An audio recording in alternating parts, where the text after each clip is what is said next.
hobby cheating video, and today we're going to talk about making a big scenic base for your Sylvaneth. So we're going to make a scenic sort of forest base here. Now, this is going to use some techniques I've covered on some of the previous videos, but we're going to make it all. We're going to bring it all together here for my last tree man base. I've got a couple other bases to do for Alariel and such, but this is a good example. So I have a sort of dynamically posed tree man who's kind of running forward, and so he's going to be placed up here. And I want to talk about where we started.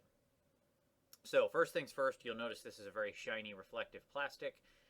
That is because if you go back to my how to do realistic water, this is part of a like a plastic clam pack that's put down here because this is going to be water. These are pine bark. You can get them from any local hardware store or lawn and garden store or whatever. You can get big bags of pine bark. I buy it in a little smaller bag. Some people take them out and bake them. I've never done that. I just leave them out and they dry, and that seems fine enough. I don't use a bunch of them at once. I do prime them fairly heavily. You're going to want to prime it several times to make sure you get a nice solid coat, because this stuff can chip, but if it's got a couple good layers of primer on it, won't do that. And then I also, you can see I've got some dead tree things here that I got out of the yard, just little sticks. And then I worked in some of my Vallejo basing paste to be my base and my mud. But we're not going to stop there. So you can see I kind of worked it around. I did all this pre the video because some of this stuff takes a while to dry. For example, the basing paste here, and there's nothing exciting about it. I took it out of the pot. I put it on here. It dried. I put some other smaller rocks mixed in there, you can see, just to kind of create some more variance. When I laid this out, I kind of placed the model down the whole time to make sure everything was good, and then I glued it all in place, and now we've got a very solid base. There we go. Okay, so now we're going to add some more texture to this. These are going to end up being our rocks and tree, and this will be water and earth, but we want to add a little bit more life and texture. So for that, we're bringing in three things: some lustrine undergrowth, some Martian iron earth, and some gray pumice from Vallejo. All of these are just basing pastes of different kinds. You don't need these exact things. Vallejo makes a ton of these. I have many of them. I just happen to like how gray pumice is going to look on this. Use whatever you want. The Martian iron earth obviously being a crackle paint, and so that's going to give us a very particular advantage here. So let's start with that. I'm going to shake this up a little. So what we want to do is we want to make sure that this has a lot of interesting things going on in the base. And we're going to keep that going. So like, for example, here on this rock, I want to kind of make it look cracked on the edge. So I'm going to take a big glob of this iron earth and just drop it right on there. Okay, again, there's no order or rhyme or reason to this, because there's no order or rhyme or reason to nature. It just kind of is. Things randomly happen. It's an organic pattern that grows out of, you know, a ton of different things interacting. So hence we don't want to create too much of a forced pattern here. So I just spread a little on there, and I'm going to spread a little down here. Okay, just kind of around. The point being is it's just going to create some areas of some visual interest where it looks like we can do some cracked stone and earth and stuff like that. And then I'll take my last little glob. I'm going to kind of put it right there. Obviously, as with all crackle paints, the thicker the better to a sort. You get bigger cracks. You want to apply fairly heavily. Okay. All right, there we go. So now we got three little dabs of that. 3 little dabs will do you. Put that away. Easy peasy. And I'm just using, as you can see, an old crappy brush that I've used for this sort of thing many times. So it's got all sorts of dried on pastes and garbage in the top. It's all ruined, and who cares? It's a 50-cent brush. And by 50 cents, I mean I got 10 of them for 50 cents. Okay, so now we're going to take some lustrine undergrowth.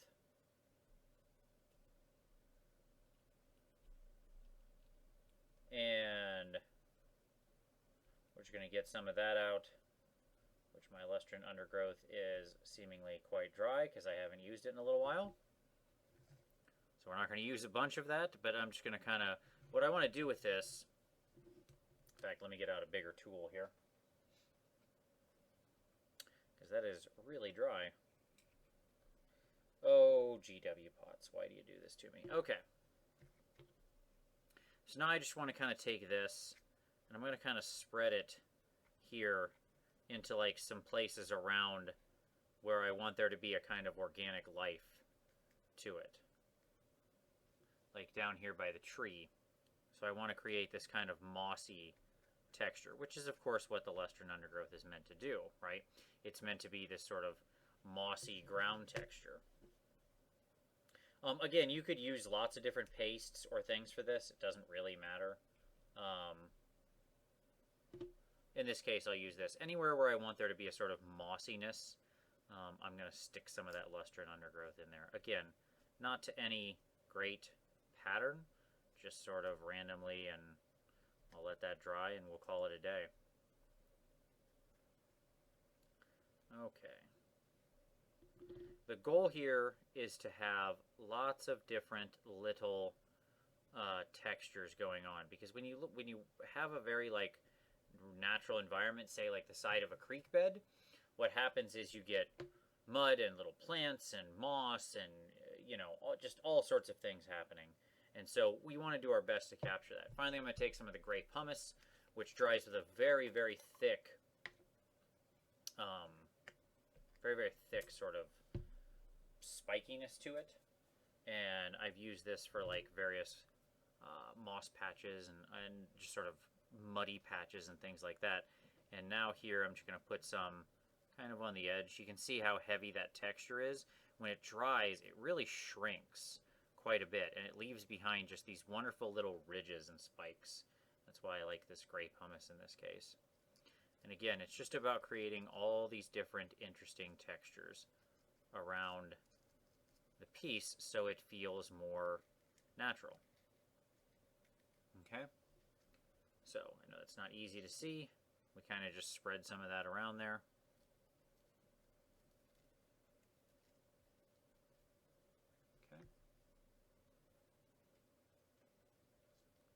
Obviously, right now it looks very funny with these red and white and green and all this nonsense.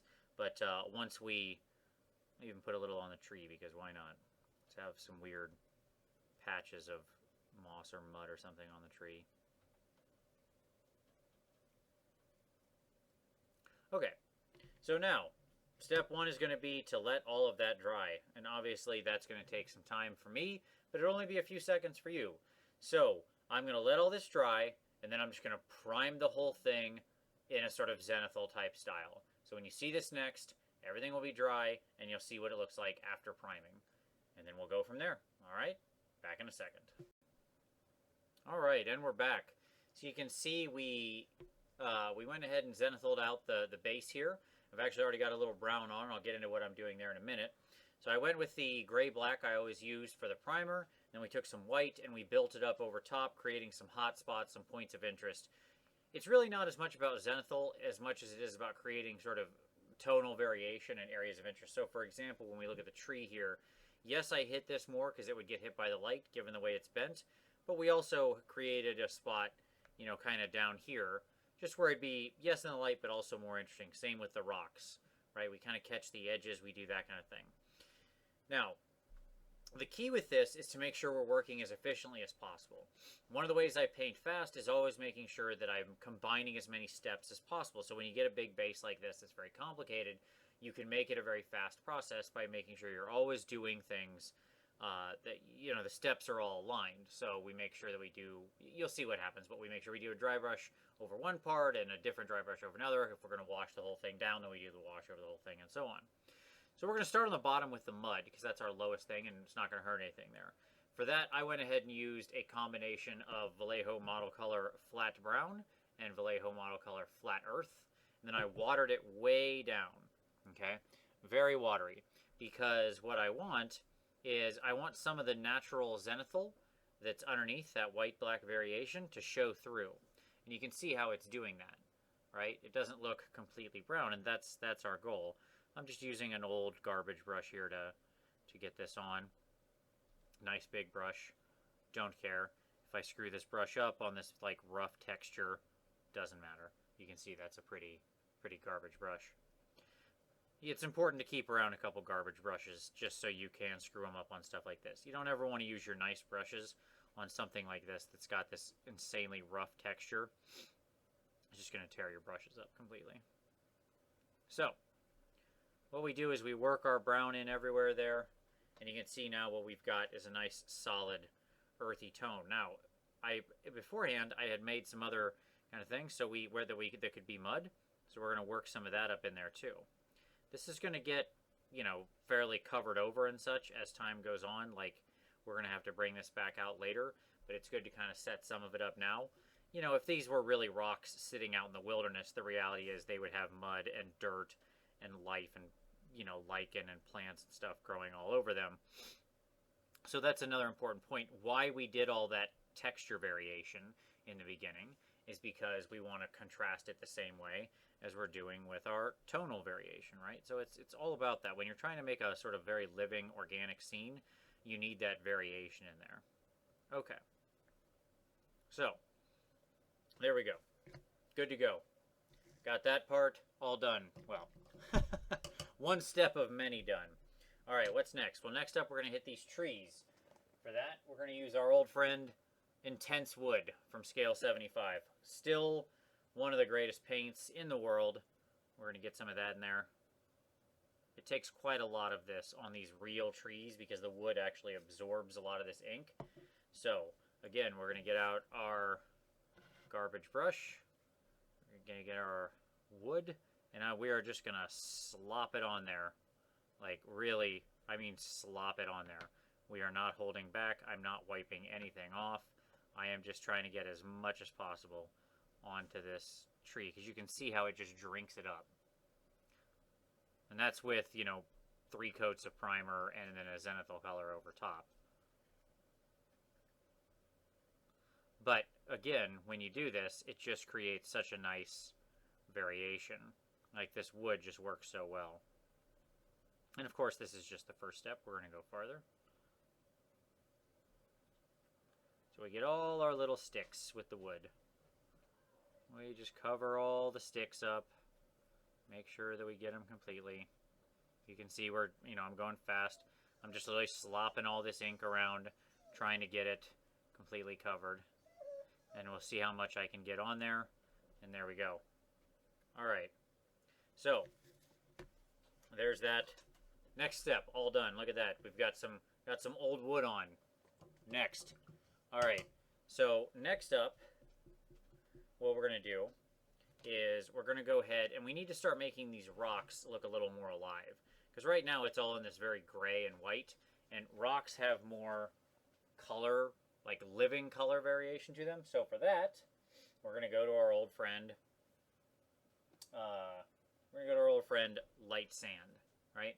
So if you watch the How to Prepare Your Miniatures, I love this as a dry brush color.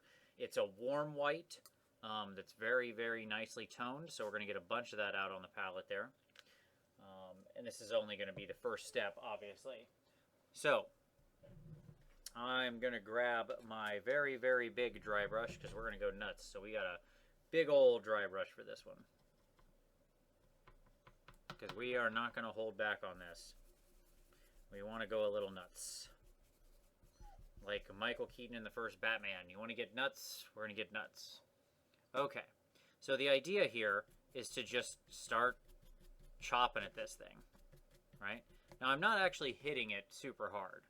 Okay? The goal being we just spread it around.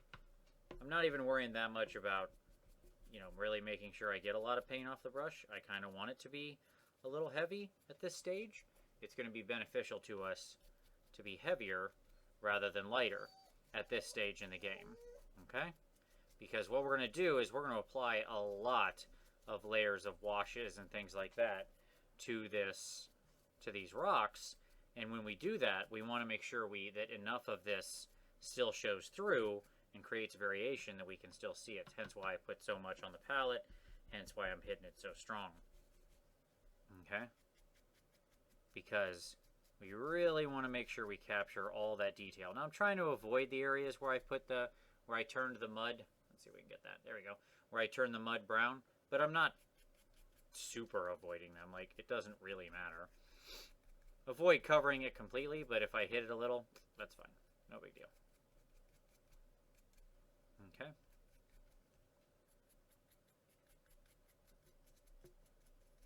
All right.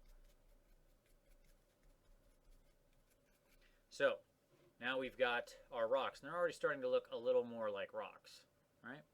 We're getting somewhere. Okay. Alrighty. So, see, make sure we didn't miss anything. We want to get all the little edges picked out. Sometimes you may crack a little piece of bark or, you know, something may come off. No big deal. You can fix that all later. Doesn't matter. Because we'll seal it all at the end and everything. Okay. Alright, so now we've got our white. Next up, we want to go ahead. Oh, I just realized, yes, duh, the other reason I was doing here. Okay, so at the same time, I also want to get the tree. But for the tree and the mud, I want to use some slightly different things here. So I'm going to get my smaller dry brush out. Because what I want to do is I want to pick out the edge of the tree for the next layer of that. So I get a smaller dry brush.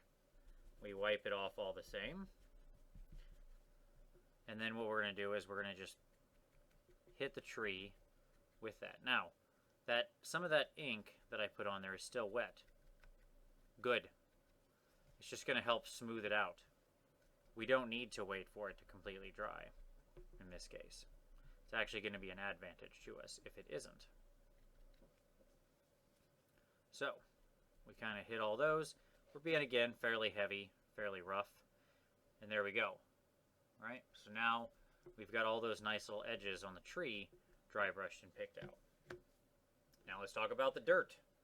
Okay, so you can see I've got all the nice texture down in the dirt. So what we're going to do is we're going to hit our brown here that we used earlier, and we're going to just go ahead and mix in some of the white. So now what we get is a lighter tone. Okay, you can see there what it looks like on the paper towel. And then I'm just going to go ahead and dry brush that. And the reason I mix those two is because I don't want to be as extreme with the dirt. It would be a little stark if it was white and it'd move it just completely white, and it would move it into tones I don't really want to get into. So I just quickly give a little dry brush around the edge. And again, you'll notice I'm not being too picky here. Like, if I'm a little messy, so what? Great. Who cares? Okay? So now we've got all the dirt looking a little better. Now what I'm going to do is get back into that a little more, get a little more of that brown, a little more of that white. Yeah, there we go. That looks right. And I'm actually going to go in and kind of hit the lower edges of these rocks with a little bit of that. And that's going to be advantageous as we move along through the process. Okay? All right. So, there we go. Now we've got our initial first dry brush complete. We moved around, we got our colors on there. If the dry brushing's done, that means it's time to get to the washing stage. So, first of probably several, but that's okay. So, what are we going to do? All right, well, we're going to start with the rocks. And for the rocks, we're going to use our old friend, Nuln Oil. Now, I don't actually like Nuln Oil as a black wash, because it's not actually black. It's got a pretty heavy amount of brown tone to it. And you really notice it when you put it next to another line that actually is a true black wash. But in this case, that's going to be very beneficial to us, because the rock should have an earthy brown tone to it. So what I'm going to do is just start, you can see how I'm again, I'm not quite as heavily slopping this on here as I was with the tree, but I'm not holding back, okay? We want to really get this on here. And if it pools too much, we just can go and sop it up, push it around. You know, this bark, again, even with all the primer, even with everything on it, it will still soak it up pretty aggressively. And that leads me to my next point. With this step, we're going to pause after it because when you put washes over this bark, you do have to let them dry completely. If you go back over it when a wash is still wet on this bark, you are going to end up tearing up your bark, whether they've been, baked or whatever. You can varnish to a point sometimes to take care of that, but for the most part, you just got to let it dry. It's just better to let it sit, move on to something else, and that's what I do. Like, I work on bases as I'm working on another project, right? Again, if you watched my last video about the top 5 tricks to keep yourself motivated, I mentioned having 2 projects going at once. Well, guess what? Here's an easy way to do it. A lot of people, when they only have one project, what do? You get to this stage, you got to wait for a wash to dry, you set it to the side, now you're bored, you go do something else, and then you don't come back right away and work on it, right? It sits there, and it sits there, and it sits there, and you forget about it, and you move on. How do I stay focused? I go to a different project. This is sitting in front of me, but I'm still accomplishing something, still working on something different, okay? So 2 projects. So once I have this all washed through, what I'm doing is just getting the black on everything. Now, the reason that I did the rocks first, even though they're the highest up, is because they take the longest to dry because they are the bark. And so I wanted to get them washed first because it's going to be important later. Okay, so now we've got this wonderful, you can see where it hits the white, how it's actually more of a brown tone than just turning it black. And that's what I mean about Nuln Oil. It's in general, I don't find Nuln Oil to be a very compelling wash for most uses, but for rocks, it's actually great because it does have that somewhat brown color to it. Okay, so now we got to turn our tree back to an actual wood color again. So for that, we are going to go to our sepia ink, which you've seen me use many times. Again, if you don't have sepia ink, you can just use Seraphim sepia, which I also will use in this process. You just might have to do like 2 coats of it, which is fine. The sepia ink for me, for my purposes here, just a little bit richer tone. So we're going to go with that. You're going to see me use the actual Seraphim sepia here in a moment. So, watered down sepia ink. We go over the tree. And now what we're getting is a nice, we're taking all that wonderful white light sand, that we put on there. And now we're just tinting at that color. And what we get is this wonderful tonal variation across the tree, right?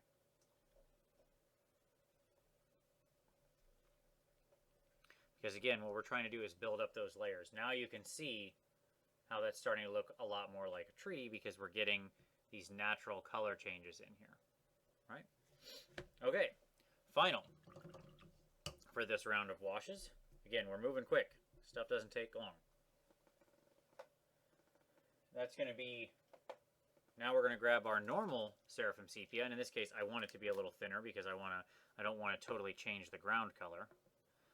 And now we're going to go ahead and get in there, and I'm going to drop my Seraphim sepia all here along the ground, and I'm just filling in all the mud with the sepia color. Okay. Now what I'm going to do as well, the real magic here,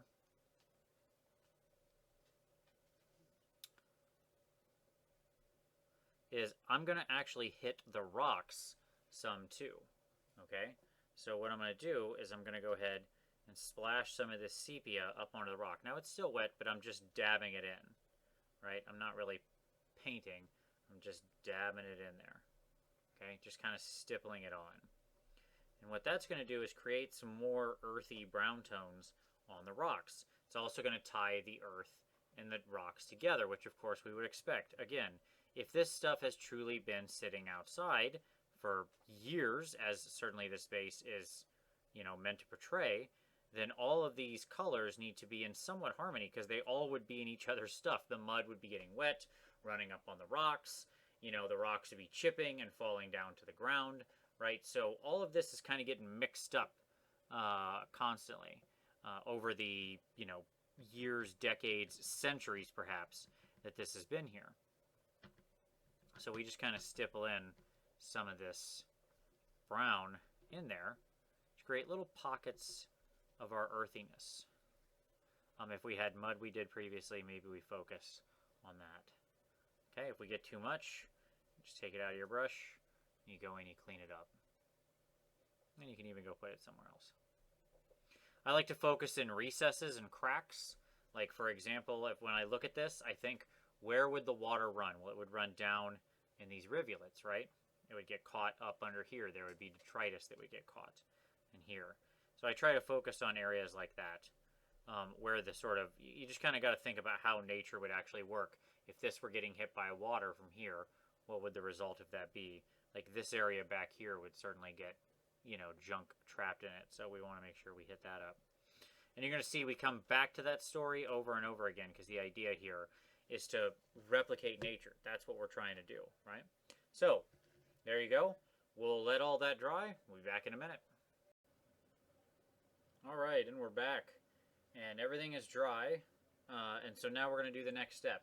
So next up, what we're going to do is a lot more of the same, to be completely honest, because we got to keep bringing this up. We're going to use some different colors, though. Okay? So here's the key. We're going to go in, we're going to work in some more bones and browns and flesh tones and things like that. So let's show you what we're going to do. Let's start with some Vallejo model color Sunny Skin Tone. It's a nice middling flesh tone. If you could use any kind of middle range flesh tone you have. It would all be fine. In this case, I happen to like the way this looks.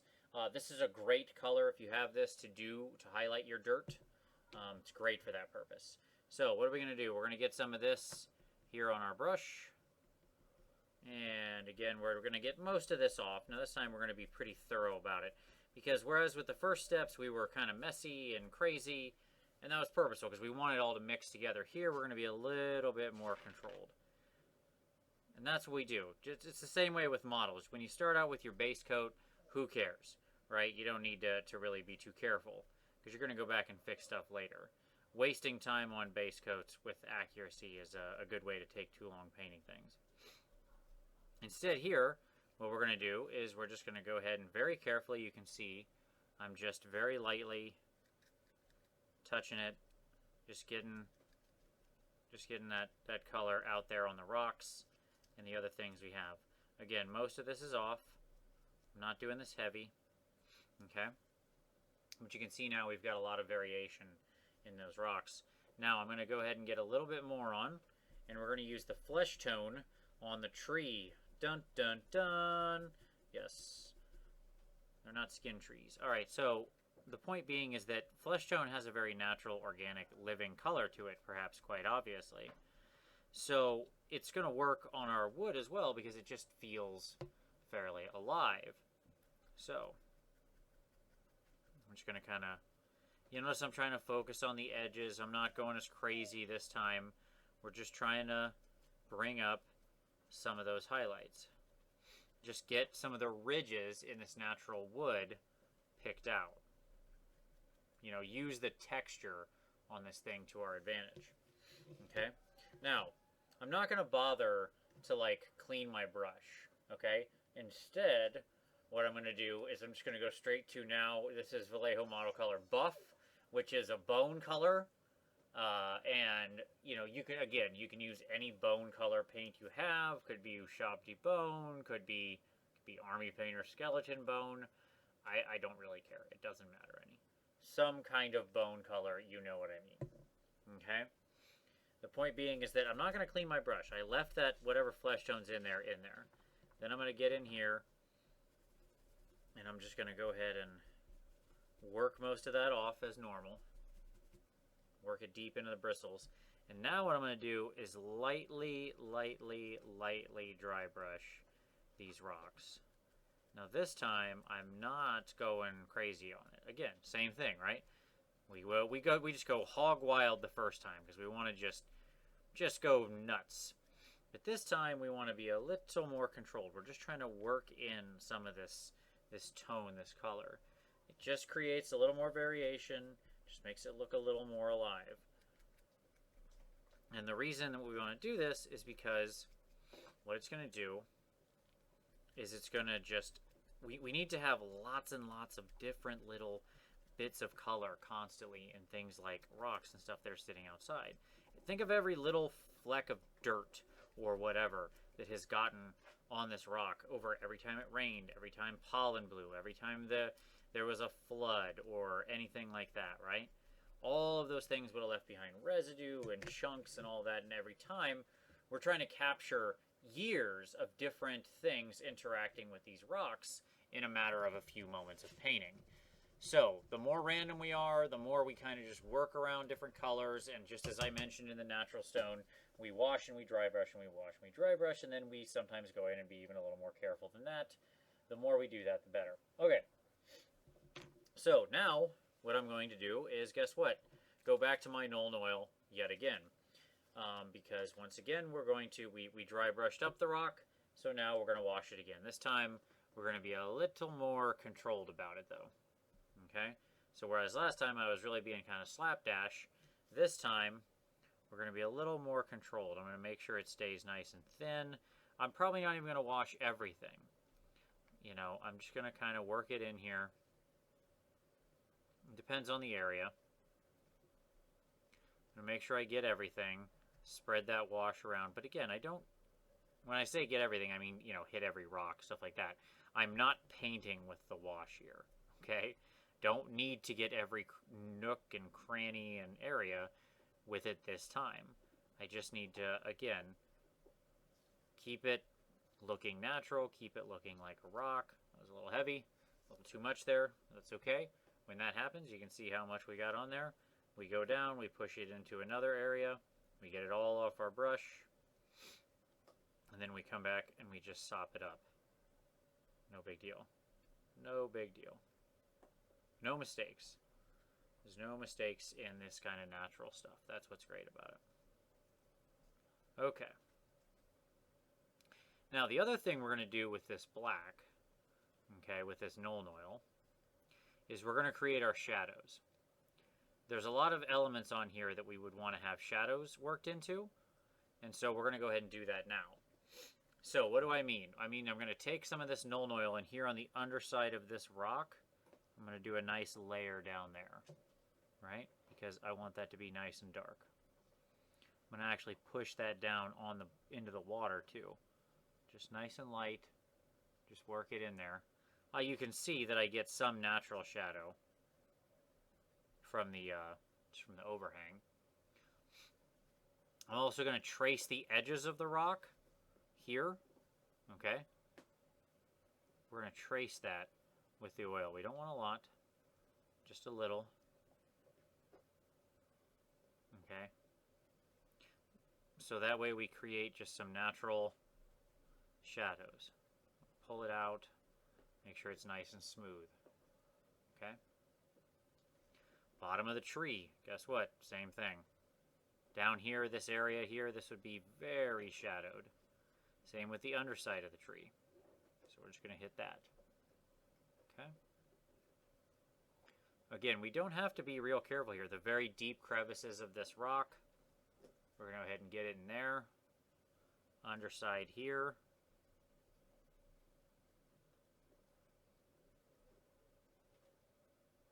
Down in this area here. You can see what I'm doing. I'm just tracing around my major sort of geographic features or whatever you want to call them on here, right?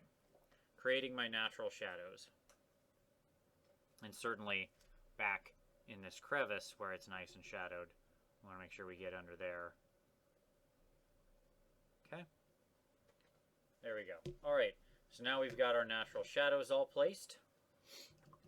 And we keep going. While that's drying, we keep going. So next up, what we need to do is we want to bring this thing here all together. So again, we're going to go to the sepia, but this time, again, we're going to go a little lighter. So now with a more controlled fashion, I'm actually going to put a little bit out on my palette. That way I can be really controlled about it. I'm just going to lightly run over, and you notice I start from the black, where I just put on the black, and I drag forward. I'm wanting to bring these washes together, I'm purposefully mixing them out and pulling it forward. That way we get a nice, smooth transition between those two colors. Okay? So that way the black doesn't dry and just look like a big, dark line. Okay?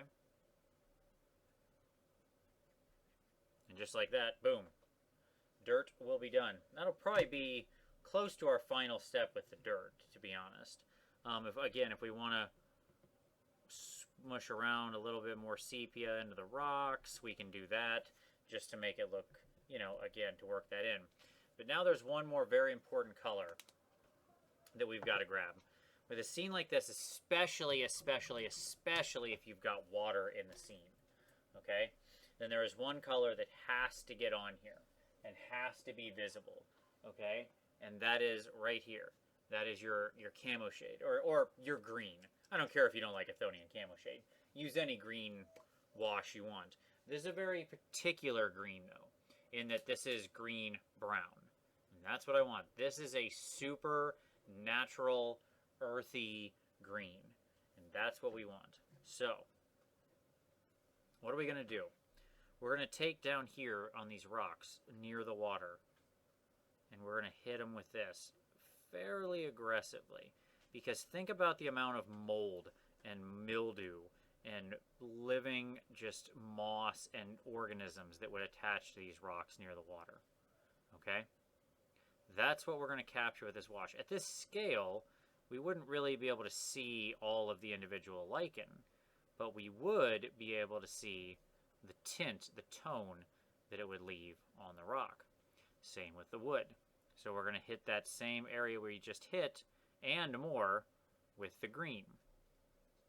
Okay, because that again is going to make our tree feel much more alive. And I'm just going to work that green in all over the tree. It's not huge, doesn't make a giant difference, and that's okay. We don't need it to. We're not trying to paint green rocks. We're just trying to work some interesting living colors around. Now up here on the rocks, speaking of, this is where I'm really going to think about where water would flow. So like down in here, right, where moss would clearly be gathered up. Here at the edge of this where it would flow. We want to get that nice and wet. We want to get this crack under here, right? All these sorts of areas where liquid or residue or dirt would get trapped, we want to make sure we have nice and colored appropriately to match, okay? Same thing with the back here. Like down near the wet earth, we want to work in nice green tones because this would be so mossy down here. If you've ever handled rocks out in the woods, the wilderness, you know that they're always covered in dirt and moss and everything like that. They're not clean, right? So there you go. So now there's our second layer of washes and things like that done. I'm going to let this layer dry, and we'll be back, and then we'll go from here. What I'll probably do in between the steps, just so I don't keep showing you the same thing, I might do this whole thing maybe one more time. The kind of final step is I sometimes take a near white or white gray and very lightly hit the edges of the rock, because sometimes after all the washes it can get really faded out and samey. So just to pop some of those edges back up, that's kind of my final step, and create that rough, dry texture on the stone. With the wood, again, I might dry brush a little bone in there, might take a light seraphim sepia to it, but I'm just going to finish that out using these same techniques, just a quick dry brush, a quick wash, and it'll be these same colors you've seen me use. You saw me work in the shadows, follow the natural textures, where would the water run, where would it leave deposits behind, right, and we let it all dry. So when we come back, I'll probably also do most of the water off camera, because if you want to see how I do water, you can go back to the realistic water video. I'm just going to do that. And then what we'll do next is talk about how we start taking the base up into its finished state from this being all dry, the dry brush and the wash is finished. What are the next steps we do? So, we'll see you in just a moment. And we're back. And as you can see, we've done a fair amount of work here. The water is now in place. It's dry, So there you go. I can touch it and everything stays okay. The rocks are all done. Everything's all set in place here. And now we're going to take this across the home stretch. And this is the most important part. So you notice I've got a little pin sitting in here. This is just for where the miniature is going to rest, so that way I don't accidentally cover that up. I don't like to do any of this final basing work with the miniature on here because it's a good way to accidentally get glue or screw up your miniature or something. You just need to mark where he's going to be, you know, cover out his feet. So, what are we going to do here? Well, there's a couple things we're going to do. The first thing we're going to do is we're going to add a little more texture to these rocks because I think they came out fairly nice, but they still look a little too clean. So to do that, I've put some pigment here on my palette, just the same pigment. A couple different colors of brown and a black, and I just got out some regular matte medium. You can use any kind of medium or varnish as a fixer. There's also pigment fixer and stuff like that. There's a bunch of different options. Any of them will work. It doesn't really matter. Matte medium and matte varnish are effectively the thing that's in your regular, that plus pigment and water makes your normal paint anyways. So what I'm going to do is I'm just going to get into some of that matte medium. We're going to get some of this sort of dark tan color here, and I'm just going to kind of work it in. And I'm just pushing it around a little bit. I'm not looking to make a huge impact here. Okay, and if you get a little thin on medium, you can always just go back in. You're looking to just touch and add a little extra bit of variation. This might seem like an extraneous step because it's hard to see what I even did there. I mean, you can kind of see the slight brown tone that I added. Okay, but it's a very important step because it's these little things that make the world of your miniature really go and become real, because it adds in these little extra hints of color, of life, of vibrancy. I mean, I know I've had to have said tonal variation in this like 100 times. I know that. Sorry. But that's the reality. You know, when you want to do a base like this, that's really the name of the game. I'm going to grab some of this black and mix it in here. I've got like a dark slate one, so we can kind of push some darker colors into the shadows here.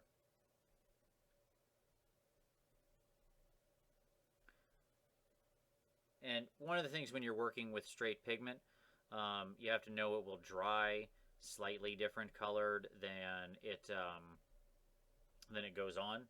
So it's important not to make your first test with pigment on a miniature, say, that you really enjoy or you've really put a lot of time into. Like, I've worked with these pigments quite a bit.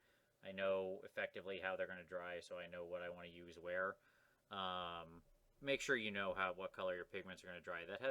That has burned me early on when I started working with them. I was doing something really nice and I was all excited, and I got in there and started working with them, and then I rapidly changed the color away from what I thought I was putting on, and it was not great.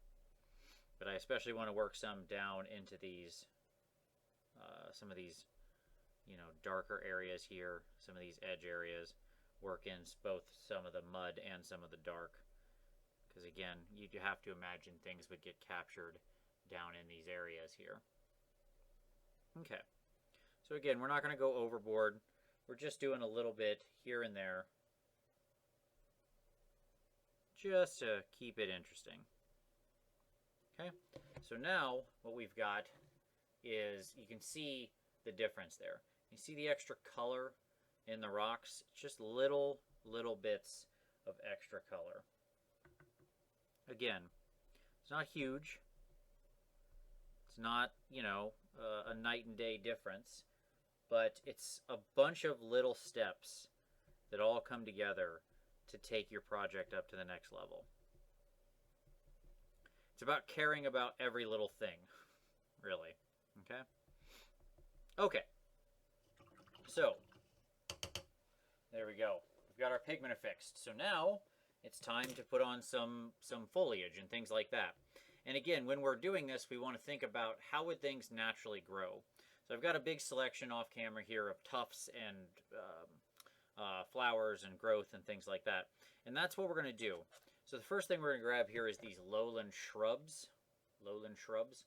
from Army Painter, which I actually quite like. These are a newer offering from them, or at least newer at my game store. But I particularly like these. They have a really nice look to them. They look very natural. So that's what they look like. They're very thick. Good size variation. I quite like them. Whoa. We're dropping stuff. All right, sorry about that. Okay, so when I look at stuff, when I look at a base like this, and there's water and there's rocks, I think what would grow where, right? So when I get into the darker recesses, like down here around this little island, things like shrubs and moss are going to be what I go for. So I think, for example, out here on this little island, we want to put a shrub. So I'm just going to put a little dab of super glue there. We're going to pick one of our medium-sized shrubs. And we're just going to place it right down there with our tweezers. Set of tweezers is an essential tool for this. Now you'll notice when I put it down, I actually crush it and try to flatten the sides. One of the problems I see often when people affix tufts is that they just push them straight on and then call it a day.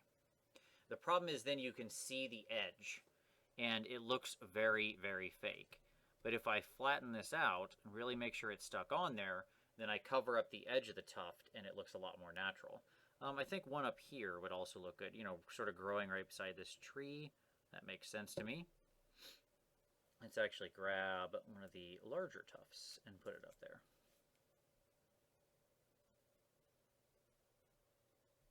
I think we've all seen a sort of shrubby, you know, bush growing against the side of a tree. There we go. That's nice. I like how that looks. Now, right down under here, we would want something, you know, very scrub plant, right? Because it's down, it's fairly covered. So here we're going to go, again, with another Army Painter, Summer Undergrowth, which is like this lichen. You can also get a bunch of this different lichen stuff from, you know, craft stores and things. They have them for working on all sorts of different products, or projects, sorry. So what we're going to do is pick the one that's fairly muted here. Actually, I don't know if I have enough of that one. Instead, let's do something else that's more fun. There you go. We'll take that one. Way too much. Always sort of test fit to see how much you actually need, because with this stuff you always need less. I bought one pack of this like 2 years ago, and that's how much I've used. Okay, let's put that there and see if I like how that looks. Yeah, I like how that looks. Okay, so this undergrowth stuff's a little trickier to place. In general, I kind of go a little more heavy with the glue because this stuff really doesn't want to stay because it's all ridiculous. So I kind of push it in there, make sure it's really soaked into the glue. Oop. And then I actually just grab some of my accelerant that I have over here to the side, and I usually just put a quick dab of that in there, which soaks right in and will generally harden it and stick it to the thing. It changes the color slightly, but that's okay. By the time it's dry, it'll come back. So there we go. Nice little piece of moss down there. That's exciting. Close that up. All right. Key is variation. Lots of different little plants and growths and shrubs. My advice to you is this. Every time you go to the store, and you're going to get a new model or something like that, stop by the terrain section and pick up a couple new types of moss or flowers or growth. These two are the 2mm moss. I get these from the Dice Bag Lady. I love these. These are some of my favorite stuff because they're very small. A lot of the problem with 5mm flock, and tufts, which are your standard, is they are very, very big on a 28mm miniature. Let's think about what that means. Okay, let's take just a quick second.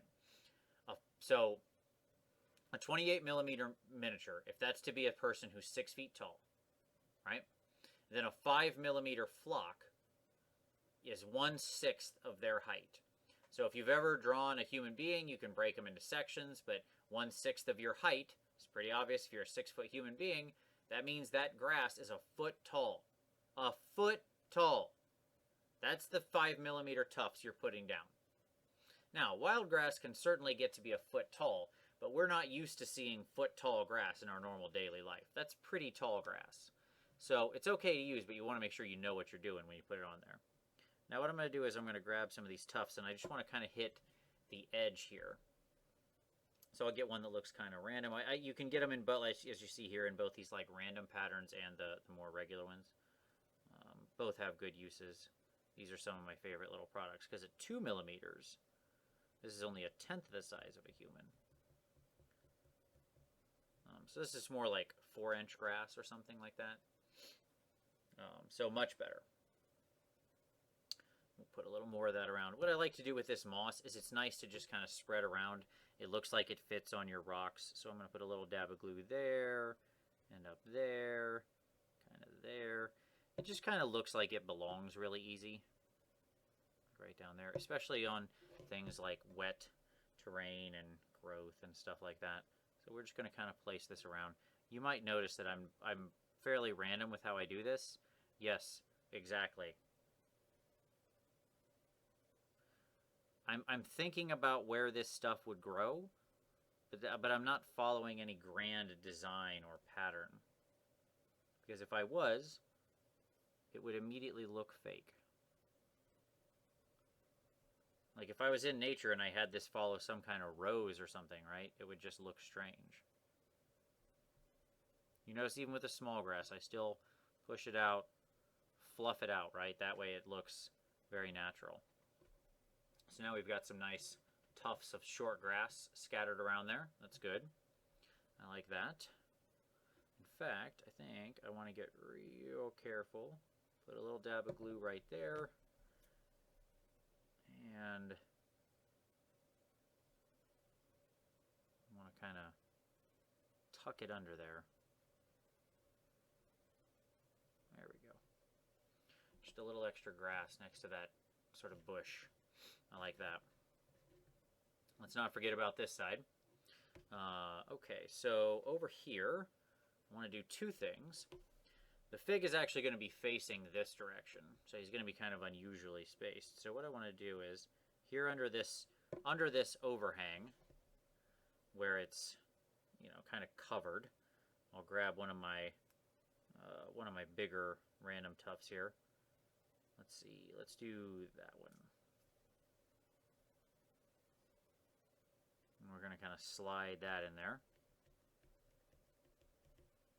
The other thing I want to do is right here, where I've kind of got this big space, is I want to put something a little more visually interesting, especially since I'm going to have the miniature facing that direction. Knowing that I've got a big bunch of blue back here, I want to bring that to the front as well so I can balance my base out. And for that, I'm going to use some mini nature. Specifically, this is 1/45 scale, which is the right scale for this stuff. And I'm going to grab this is the white purple flower mix, one of my favorite mixes. And I'm going to grab the white flowers here. Let's make sure I got the right size. I do. And what we're going to do is just put a little dab of glue right there. Now, I know this is covered in dark, and these are pretty bright flowers to be growing in this space. But sometimes we've got to give away nature to kind of color balance out our whole piece here. Now, I know, as I was saying, these are white flowers. Why am I talking about it balancing the blue? Well, I'll show you why in just a moment when we get to that. Okay. The last thing I'm going to do is grab some of these extremely bright green tall grass tufts. These are the 5mm ones, so these are the offenders I was talking about. We're going to put a couple wild big grass tufts on here as well, because they're good to work around as well. You'll notice I'm covering up most of the dirt we spent time painting. Yes, of course I am. That's what you do. But you can still see part of the dirt, and so you want it to look natural where it's at.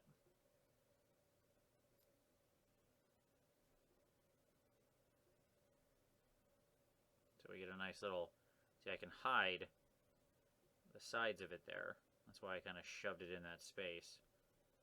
And then I'll kind of flatten it out, but that lets me hide those sides so we get that fakey effect. And now I've got a nice little shrub covering up the bottom of my tree as well.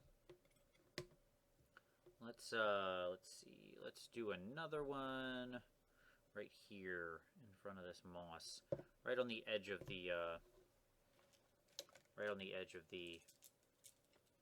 this nice little river we've got flowing through the base.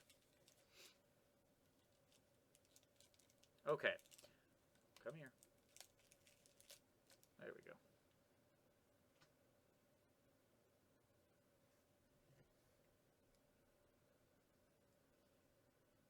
Okay, so we put that on, and this is the really tall grass. So again, what I want to do is kind of flatten it out, kind of force it out, right? And the point is that now what we're going to try to do, you can see, so I cover that edge and make sure it doesn't just look like it was stuck right on there and nothing was done. Okay? Looks more natural, like it's kind of growing in all directions, which is what we want.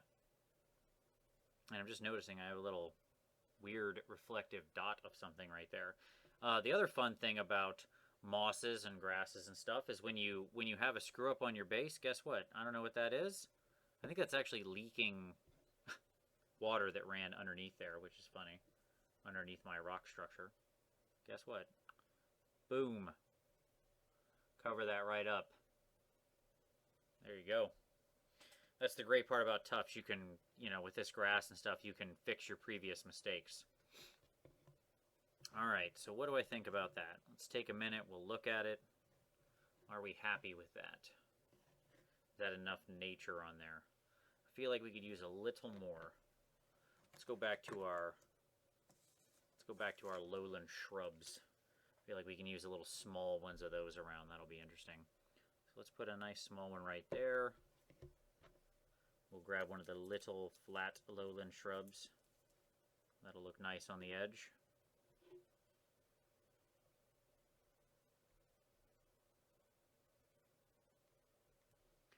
Force that in there. Nice and solid. And let's see. Maybe right down here. That looks like a nice place for a shrub. Again, we're just using the tiniest ones. Another nice thing I like about the new Army Painter packs, and I'm pretty brand agnostic on this stuff. Like I just grab whatever I think looks good. Army Painter, Mini Nature, there's Woodland Scenics, and I've got a bunch of different crap. It doesn't really matter. Whatever you like the look of, go for it. Sounds great.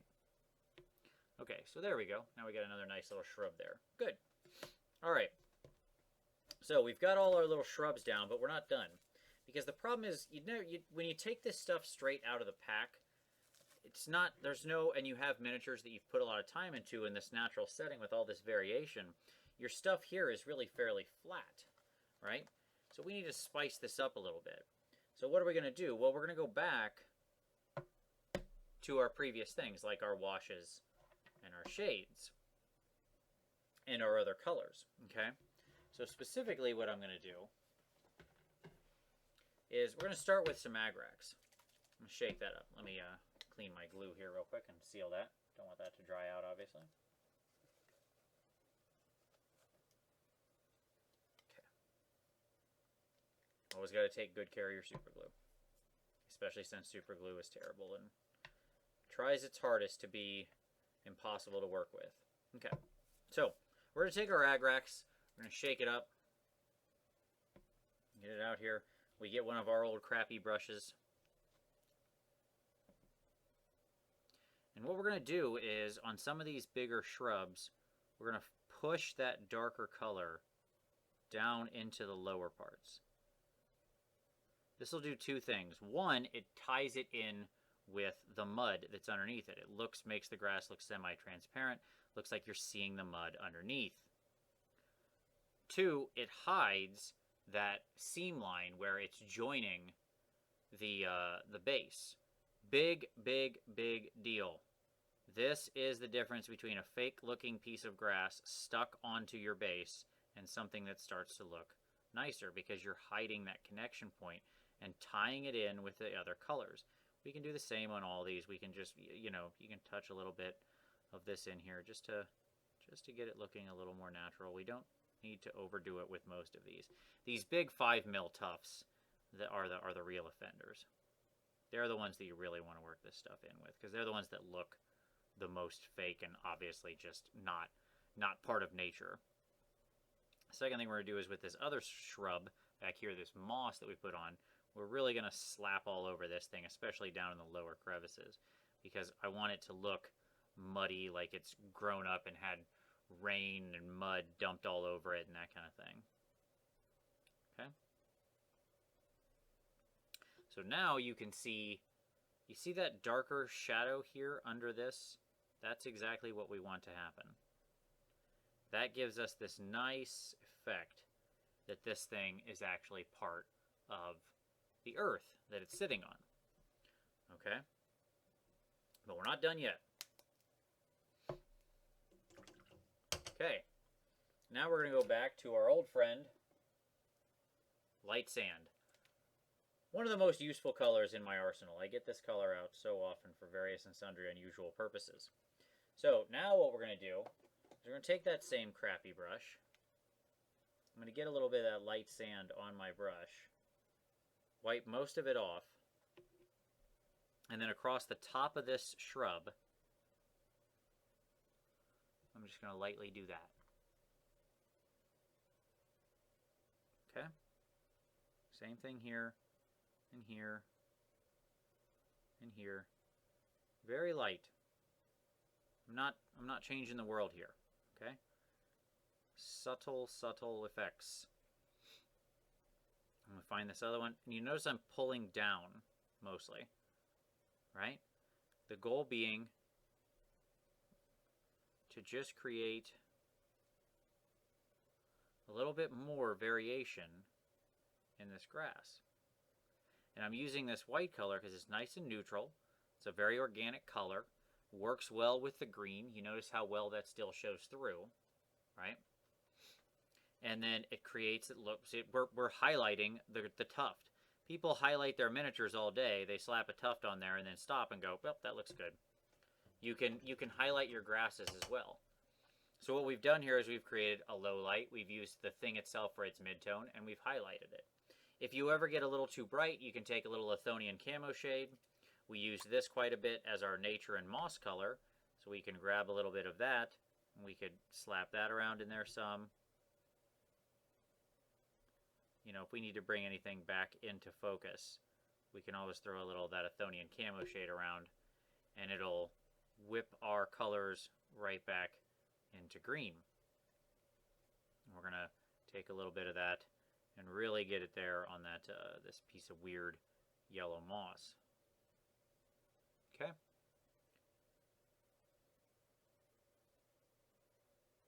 All right. All right. Almost done. Now let's do the last necessary thing, which is I talked about all this blue, and then we put these white flowers on here. So the last thing we're going to do is take the blue color that I used for part of this miniature, which is the Mediterranean blue from scale 75. We're going to get just a hint of that out on our palette over here. And guess what we're going to do? We're going to do the same thing we just did. Okay, we're going to get some of that blue out there. And we're going to just touch those flowers. Not looking to paint every flower.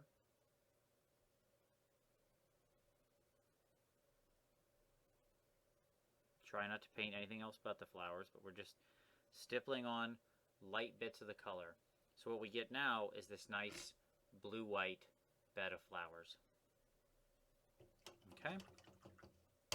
And now, with that, we've got a base. There you go. Now we've got our nice organic scene all set. We've got some nice variation in the swamp and the tufts that are on here. We've got lots of good variation in the rocks, in the trees, in everything. So all that's left is to black out the edge of the base and stick the miniature to it. I'll do that, put a picture in, and we'll be all set. So there you go. That's how I make a Sylvaneth base. I hope you enjoyed. I hope you found some of this useful. I certainly do appreciate you watching, as always. Give it a like, subscribe if you want to see more hobby cheating in the future. And as always, share it with somebody if you can. That's always the greatest thing you can do. And we'll see you next time. Have a great one, everybody.